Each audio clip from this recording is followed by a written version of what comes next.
ఒకేసారి 104 ఉపగ్రహాల్ని పిఎస్ఎల్విసి 37 ద్వారా ఈవేళ మన రాకెట్ కేంద్రంలో ప్రయోగించడం విజయవంతం కాబోతున్న శుభ సందర్భంగా మన భారతీయ సైంటిస్టులకు హృదయపూర్వకంగా కృతజ్ఞతలు, ధన్యవాదాలు తెలియజేస్తూ ఈవేళ భారతదేశ ఖ్యాతిని ప్రపంచం అంతటా విస్తరించినందుకు ఈవేళ భారతదేశ పౌరుడిగా ఈవేళ గర్వపడుతూ ఉన్నాం.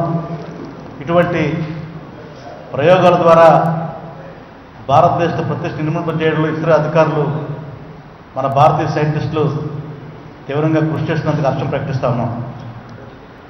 ఈరోజు చంద్రబాబు నాయుడు ప్రభుత్వంలో చాలా దుర్మార్గాలు జరుగుతున్నా కూడా చంద్రబాబు నాయుడు గారు మాత్రం చాలా బాగా చేశానని వీళ్ళ ప్రజలకు చెప్పే పరిస్థితి మనం చూస్తూ ఉన్నాం. ఎంత దారుణం అంటే దాదాపు ఈ రాష్ట్రంలో 19 లక్షల రేషన్ కార్డులు ఈ పాస్ ద్వారా రేషన్ కార్డు ఇవ్వలేని పరిస్థితుల్లో ఇవాళ ఉన్నాయి.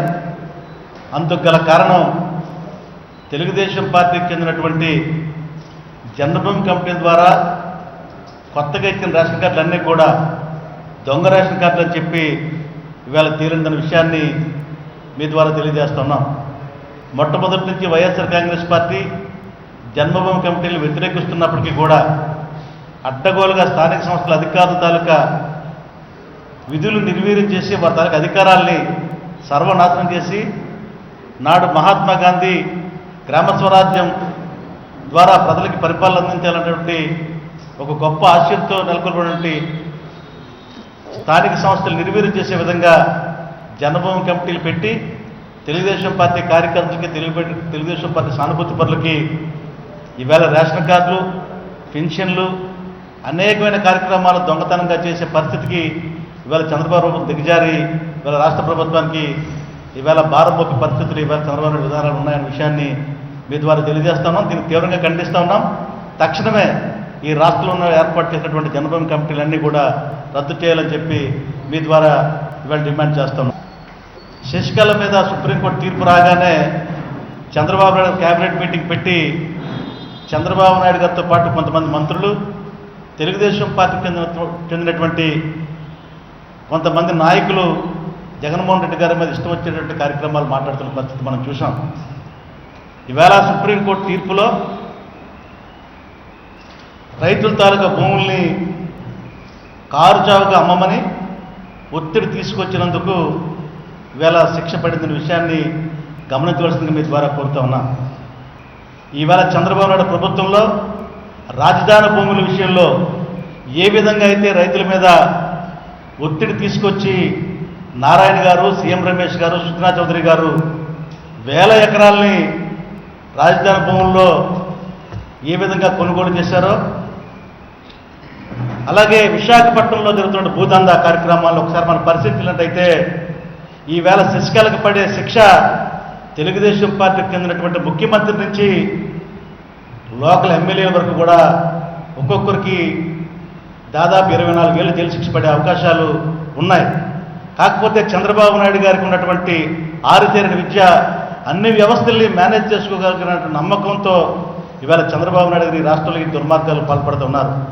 ఉదాహరణకి మదపాక భూముల్లో, పెందుర్తి మండల మదపాక భూముల్లో స్థానిక ఎమ్మెల్యే బండారు సత్యనారాయణమూర్తి గారు, బండారు సత్యనారాయణ కొడుకు ఇద్దరు కలిసి దాదాపు 200 ఎకరాలు బలహీన వర్గాలకు చెందినటువంటి, హరిజన వర్గాలకు చెందినటువంటి భూముల్ని 50,000, 25,000 అడ్వాన్స్ ఇచ్చి మరి కైంకర్యం చేసుకుని ఏ రకంగా అవినీతికి పాల్పడ్డారో సిమిలర్గా ఈవేళ జయలలిత, శశికళ మీద పడే శిక్ష కూడా అటువంటిదని చెప్పేసి నేను మనం చేస్తూ ఉన్నాను. అది ఒక బండారు సత్యనారాయణమూర్తిగా వర్తించదు. మన పక్కన ఉన్నటువంటి ఈ జిల్లా మంత్రి గంటా శ్రీనివాసరావు గారు చేసే కార్యక్రమం కానీ, లేదా వెలగపూడి రామకృష్ణ బాబు చేసేటువంటి కార్యక్రమం కానీ, లేదా పంచకర్ల రమేష్, ఈ జిల్లాలో తెలుగుదేశం పార్టీకి చెందినటువంటి ముఖ్య నాయకులు, శాసనసభ్యులు అందరూ కలిసి దాదాపు విశాఖపట్నం 2,000 ఎకరాలు పైగా బలహీన వర్గాలకు చెందిన భూములన్నీ కూడా బలహీన వర్గాల మీద, డిఫామ్ భూముల మీద ఒత్తిడి తీసుకొచ్చి కారుజోగా కొట్టేసిన వైనాడు పెట్టి చూస్తే ఖచ్చితంగా ఈ రకమైన శిక్ష పడే అవకాశాలు పూర్తిగా ఉన్నాయని మీ ద్వారా నేను తెలియజేస్తున్నాం. ఈవేళ ఆనాడు కాంగ్రెస్ పార్టీ సోనియా గాంధీ, చంద్రబాబు నాయుడు గారు ఇద్దరు కలిసి కుమ్మక్కయ్యి వేధించి వేటాడి జగన్మోహన్ రెడ్డికి మరి తప్పుడు కేసులు పెట్టారనే సంగతి దేశ ప్రధానికి అందరికీ తెలుసు. అందులో భాగంగానే లేనిపోనివన్నీ కూడా పెట్టి జగన్మోహన్ రెడ్డి కేసులు ఇస్తే న్యాయస్థానాల్లో నిర్దోషిగా బయటకు రావడానికి జగన్మోహన్ రెడ్డి గారు ఖచ్చితంగా వస్తారన్న విషయాన్ని వేళ ప్రజలు నమ్ముతున్న విషయంలో ఎటువంటి మేము కూడా ఇబ్బంది పడే పరిస్థితి లేదు. కానీ చంద్రబాబు నాయుడు గారు ఏ కేసు వచ్చినా కూడా జగన్మోహన్ రెడ్డి గారికి ఆపాదించడం మాత్రం ఈవేళ దుర్మార్గం. ఈవేళ ఈ దేశంలో జరిగే మోసాలకి, ఈవేళ దోపిడీకి చంద్రబాబు నాయుడు ప్రభుత్వం ఈవేళ అడ్డంగా నిలుస్తున్న విషయాన్ని మీ ద్వారా తెలియజేస్తున్నాం. ఇసుక కుంభకోణంలో ఎన్ని వేల కోట్ల రూపాయలు దిగమింగారో, ఈ భూమి కుంభకోణంలో ఎంతమంది ప్రమేయం ఉందో సాక్షి పేపర్తో పాటు ఈనాడు, ఆంధ్రజ్యోతి పేపర్లు కూడా మరి కథనాలు ఇస్తే ఈవేళ చంద్రబాబు ఎక్కడ కూడా మాట్లాడలేని పరిస్థితి మనం చూస్తున్నాం. అలాగే నిన్న కాక మొన్న జరిగినటువంటి మహిళా పార్లమెంట్లో కూడా అంటే చంద్రబాబు నాయుడు గారికి, వెంకయ్య నాయుడు గారికి ఒక కులపిచ్చి ఏ విధంగా ఏ స్థాయిలో చేరుందో చెప్పడానికి మొన్న జరిగిన కామన్వెల్త్ మహిళా పార్లమెంట్ సదస్సు అని చెప్పి ఈ సందర్భంగా నేను తెలియజేస్తున్నాం. కేవలం తన సామాజిక వర్గానికి చెందిన వారి తాలూకా పిల్లల్ని ప్రమోట్ చేయడానికి వేదికగా మార్చుకున్న దౌర్భాగ్య పరిస్థితికి ఇవాళ చంద్రబాబు నాయుడు గారు, వెంకయ్య నాయుడు గారు దిగజారిన విషయాన్ని మీ ద్వారా తెలియజేస్తున్నాం. ముఖ్యంగా ఈవేళ గన్నవరం భూములు ఎయిర్పోర్ట్ భూసేకరణలో ఒక ధర, పట్టిసీమ భూసేకరణలో ఒక ధర, ఇవాళ పురుషోత్తపట్నంలో భూమి ధర ఒక ధర, వంశధార భూముల్లో ఒక ధర ఇవ్వడం ఇది ఏ మేరకు న్యాయమో ధర్మమో ఆలోచించవలసిందిగా మీ ద్వారా ప్రధానికి అందరినీ కోరుతా ఉన్నాం. అంటే చంద్రబాబు నాయుడు గారి తాలూకా సామాజిక వర్గానికి చెందిన భూములు కానీ, లేదా చంద్రబాబు నాయుడు గారికి సంబంధించినటువంటి బినామీల భూములు కానీ భూసేకరణలోకి వస్తే ఒక్కొక్క ఎకరాకి 70 లక్షలు, మిగతా వారు ఎవరైనా ఉంటే ఒక్కొక్క ఎకరాకి 20 లక్షలు, 10 లక్షలు ఇవ్వడం ధర్మం అని చెప్పి మీ ద్వారా నేను ప్రశ్నిస్తున్నాం. అంటే చంద్రబాబు నాయుడు గారు ఈవేళ చేస్తున్న దోపిడీకి ఈ భారతదేశంలో శిక్షలు చాలు, 100 సంవత్సరాల శిక్షలు పడే అవకాశాలు ఉన్నాయి. చంద్రబాబు నాయుడు నుంచి జన్మభూమి కమిటీ సభ్యుడి వరకు కూడా ఈవేళ ఈ రాష్ట్రాన్ని దోచి తింటా ఉన్నారు.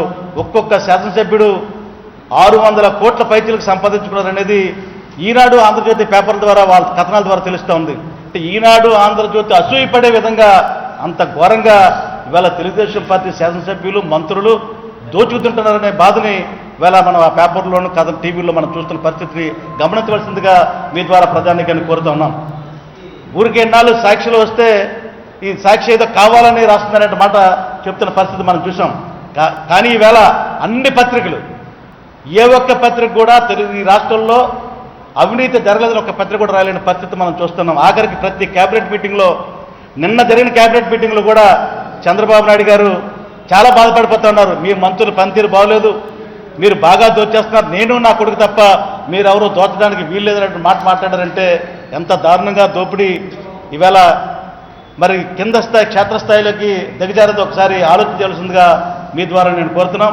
ఇంత దౌర్భాగ్యమైనటువంటి ప్రభుత్వం, ఇంత దోపిడీకి చేస్తున్న ప్రభుత్వానికి ఒక్కరోజు కూడా పరిపాలించే నైతిక హక్కు లేదని మీ ద్వారా నేను తెలియజేస్తాను. ఇప్పటికైనా సరే చంద్రబాబు నాయుడు గారు, మీకు 2 సార్లు ఈ రాష్ట్రంలో మీకు అధికారం ఇచ్చారు. ఒకసారి వాజ్పేయి దయ వల్ల మీరు గట్టెక్కారు, మరొకసారి మోడీ గారి దయ వల్ల మీరు గట్టెక్కారు. కానీ ఏ రోజు కూడా మీ స్వశక్తితో ఏ రోజు కూడా గెలలేదన్న సంగతి మీ ద్వారా నేను తెలియజేస్తున్నాం. మీరు 9 ఏళ్ళు ముఖ్యమంత్రిగా చేసినా ఒకసారి ఎన్టీ రామారావు గారు వెండిపోటు పొడిచి ముఖ్యమంత్రి అయ్యారు, ఒకసారి వాజ్పేయి గారి ద్వారా మీరు ముఖ్యమంత్రి అయ్యారు, ఒకసారి నరేంద్ర మోడీ గారి ద్వారా ముఖ్యమంత్రి అయ్యారు. కానీ మీరు మాత్రం ఈ రాష్ట్ర ప్రధానికానికి మాత్రం తీవ్రమైన అన్యాయం చేస్తున్నారు. ముఖ్యంగా ప్రత్యేక హోదా విషయంలో కానీ, విశాఖ రైల్వే జోన్ విషయంలో కానీ, లేదా పోలవరం విషయంలో కానీ, ఉత్తరాంధ్ర సుజల స్రవంతి విషయంలో కానీ, లేదా ఉత్తరాంధ్ర రాయలసీమ వెనకబడినటువంటి నిధులు సాధించిన విషయంలో కానీ పూర్తిగా వైఫల్యం చెందారు. మీ వైఫల్యాల వల్ల ఇవాళ రాష్ట్రం అతలాకుతలం అయిపోయే పరిస్థితి ఇవాళ కనబడుతూ ఉంది. మీరు ఎంత ఘోరమైన తప్పిదాలు చేస్తూ ఉన్నారంటే రాష్ట్రం అధోగతి పాలయ్యే స్థితికి ఇవాళ దిగజార్చారు. కేవలం మీరు, మీ తెలుగుదేశం పార్టీ నాయకులు, కార్యకర్తలు అందరూ కలిసి రేపు 2019 ఎన్నికల్లో ఒక్కొక్క అసెంబ్లీ స్థానంలో 100 కోట్ల పైసలు ఖర్చు పెట్టాలనే నిర్ణయంతో ఈవేళ మీరు దోపిడీ చేస్తున్న విషయాన్ని ఈవేళ గమనిస్తున్నారు ప్రజలందరూ కూడా.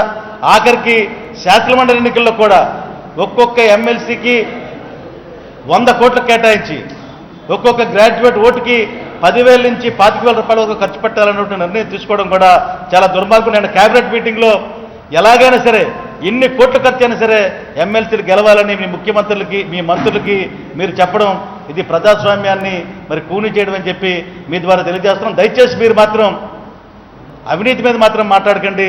ఎందుకంటే మీరు ఈ విభజించబడిన ఆంధ్రప్రదేశ్లో ఈ రాష్ట్ర ఖజానాకి అప్పులు 1,00,000 కోట్లయితే మీ తాలూకా సంపాదన 3 లక్షల కోట్ల పైచీలకు దాటిందనేది వీళ్ళ ప్రపంచంలో ఉన్నటువంటి అందరూ కూడా చెప్తున్న పరిస్థితిని మరి ప్రజలందరూ గమనిస్తున్న విషయాన్ని తెలుసుకోవాల్సిందిగా మీ ద్వారా కోరుతా ఉన్నాం. మీరు మాకు ఇస్తే మేము ఉడాలో వ్యాన్ కూలింగ్ పెడతాం, ఇవ్వకపోతే మనకి పోతాయని చెప్పి బెదిరించి తీసుకున్న పరిస్థితి. రైతులు ఎవరు కూడా స్వచ్ఛందంగా ఇవ్వలేదని చెప్పి అనేక మంది రైతులు కూడా వీళ్ళు ముందుకొచ్చారు. వాళ్ళు నిజంగా రైతులు స్వచ్ఛందంగా ఇచ్చుంటే చంద్రబాబు నాయుడు ఎందుకు ఆఫ్ చేశారు? దేనికి ఆఫ్ చేసింది ప్రభుత్వం?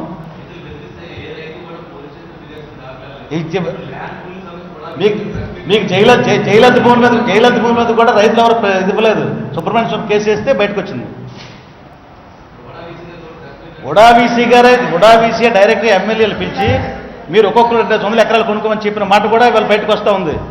ఇందులో ఉడావీసీ ప్రత్యేకంగా లేరు. ఉడావీసీ గారు కూడా పాత్ర కూడా ఇందులో ఉంది. ఉడావీసీ తెలుగుదేశం పార్టీ శాసనసభ్యులు కలిసి చేస్తున్న దోపిడీ ఇది. ఇందులో ఉడావీసీ గారు ఏం కాదు.